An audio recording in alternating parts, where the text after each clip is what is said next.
எப்பொழுது பார்த்தாலும் ஸ்டாலின் பேசுவார். எடப்பாடி பழனிசாமி பாரதிய ஜனதா கட்சியோட கூட்டணி வச்சுட்டாரு, அவர் பாரதிய ஜனதாவுக்கு அடிமையாகிவிட்டார் என்பதால் பற்றி எல்லாம் பத்திரிகையிலே ஊடகத்திலே பொதுக்கூட்டத்திலே பேசிக்கிட்டே வருவார். நீங்க சிந்திச்சு பாருங்க.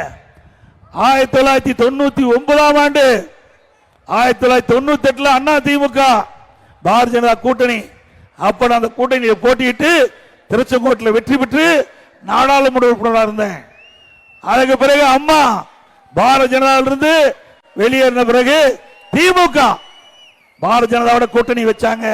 2019 ஆண்டு 1999 ஆண்டு பாரதிய ஜனதாவோட திமுக கூட்டணி வச்சது, வெற்றி பெற்றாங்க. மத்தியிலே மறைந்த வாஜ்பாய் அவர்கள் பிரைம் மினிஸ்டர் தேர்ந்தெடுக்கப்பட்டு அந்த அமைச்சரவையில் திரு முரசொலி மாறன் அவர்கள் மத்திய அமைச்சராக இருந்தார். அப்பொழுதெல்லாம் பாரதிய ஜனதா கட்சி மோசமா கட்சியா தெரியல. பாருங்க, இதை நாம சொன்னா கூட போய்ப்பாங்க. திரு கருணாநிதியும் முரசொலி மாறன் இருக்கிற போட்டா, திரு கருணாநிதி திரு முரசொலி மாறன் அவர்களுக்கு ஆட்சி அதிகாரம் வேண்டும் என்றால் யார் காலை வேண்டாலும் பிடிப்பார்கள், யாருக்கு வேணாலும் அடிமையா செயல்படுவாங்க. உண்மைதானே? சரி, அங்கதான் போய் விசுவாசமா இருந்தாங்கன்னு பார்த்தா அங்கேயும் விசுவாசமா இருக்கல, அங்கேயும் விசுவாசமா இருக்கல. உடனே பாரதிய ஜனதா காங்கிரஸ் கட்சிக்கு தாவுனாங்க. 5 ஆண்டு பதவி சுகத்தை அனுபவித்து விட்டு அடுத்த 5 ஆண்டு காங்கிரஸ் கட்சியோட போய் இணைஞ்சிட்டாங்க. அவளுக்கு கொள்கையும் கிடையாது, கோட்பாடும் கிடையாது, அதிகாரம் தான் முக்கியம் திமுகவுக்கு. அதே போல 2001 ஆண்டு சட்டமன்ற பொது தேர்தல், அந்த தேர்தலிலும் திமுக பாரதிய ஜனதா கூட்டணி வச்சுதான் போட்டியிட்டது. திராவிட முன்னேற்ற கழகம் ஏற்கனவே பாரதிய ஜனதாவோட கூட்டணி வச்சு போட்டியிட்ட கட்சி தான்.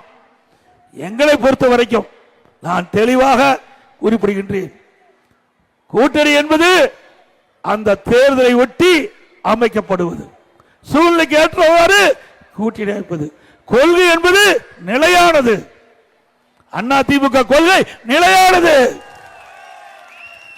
கூட்டணி அப்பப்ப மாறும், கூட்டணி அப்பப்ப மாறும், ஆனா கொள்கை எப்பொழுதும் மாறாது.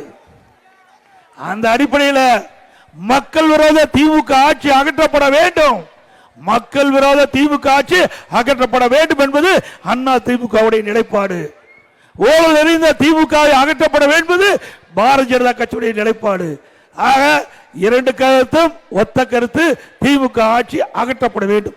அதனால கூட்டணி வச்சு போட்டியிட்டு வாக்குகள் சிதறாமல் பெறுவதற்கு அமைக்கப்பட்டது கூட்டணி.